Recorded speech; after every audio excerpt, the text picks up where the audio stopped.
नमस्कार. संध्या उबाळे रेसिपीजमध्ये सर्व खवय्यांचं मनापासून स्वागत आहे. आज आपण बघणार आहोत उन्हाळ्यामध्ये आपल्याला जेवण जात नाही त्यासाठी एक हेल्दी रेसिपी, मुगाची भेळ. चला तर मग करूयात आता रेसिपीला सुरुवात. अगदी साधी सोपी ही भेळ आहे. नक्की ट्राय करा आणि कशी झाली मला कमेंटमध्ये नक्की सांगा.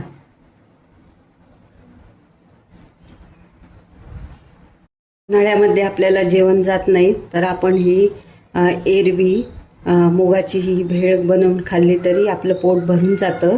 तर इथे मी काय केलेलं आहे, मूग भाजून स्वच्छ धुवून आणि मीठ टाकून उकडून घेतलेले आहेत, कुकरमध्ये शिजवून घेतलेले आहेत.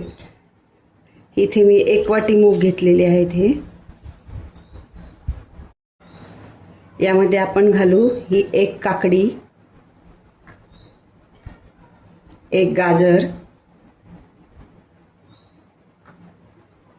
1 टोमॅटो, 1 कांदा घालूयात. हे थोडे मनुके घालू. कोथिंबीर, भरपूर अशी कोथिंबीर घालायची, लहान मुलं सुद्धा खातील. पुदिना घालूयात. हा पुदिना बघा किती फ्रेश आहे, माझ्या किचन गार्डनमधला आहे. हे असं हातानेच याला तोडून घालूयात.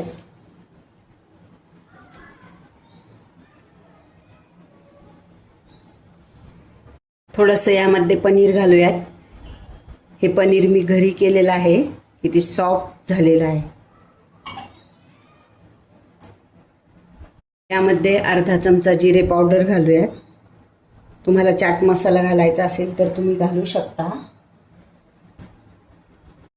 ही पाव चमचा मिऱ्याची पूड घालायची.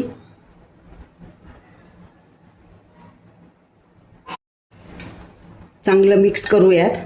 ज्यांना वेट लॉस करायचा त्यांनी हे असं बनवून खाल्लं तर लवकरच त्यांचं वजन कमी होईल. मस्त असं आता मिक्स करून घेऊयात.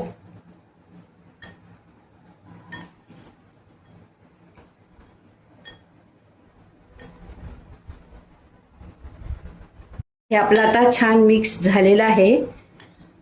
आता यामध्ये आपण लिंबू पिळूयात. मस्त असं लिंबू पिळून घ्यायचंय आणि आता भूक लागलेली आहे, मस्त ताव मारायचा याच्यावरती. चला तर मग मुगाच्या भेळची रेसिपी आवडली असेल तर प्लीज लाईक करा, कमेंट करा आणि व्हिडिओ जास्तीत जास्त शेअर करा आणि चॅनल सबस्क्राईब करा. थँक्यू. Happy cooking. भेटूयात पुढील व्हिडिओत एका नवीन रेसिपीसोबत. हेल्दी खा आणि मस्त रहा.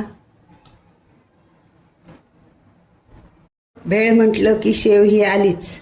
असं मस्त शेव घेऊन आपण मुलांना देऊ शकतो.